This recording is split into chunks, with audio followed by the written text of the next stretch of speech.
ating biktima siya, hindi na rin nakapalag. Yun niya, humantong sa panununtok sa kanya at pananaksak. At yun ang naging dahilan kaya siya bumagsak sa simento.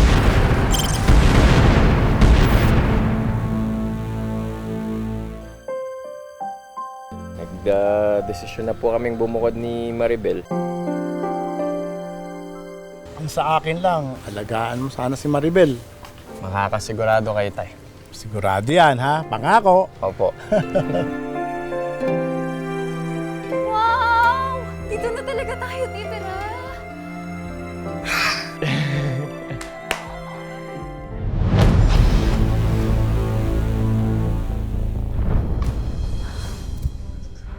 Ba't amoy lalaki ka, ha? Amoy talim ka mo. Mahigit isang oras ako nakikipagbunuan para lang makauwi ako na maaga. Liligo muna ako bago magluto. Sabihin mo, maliligo ka para matanggal yung sangsang na lalaki mo! Marinig ko lang sa mga kapitbahay sa amin nga pinagbintaan na siya. Ha? Ayaw mo na? Ha? Ayaw mo na? Bakit?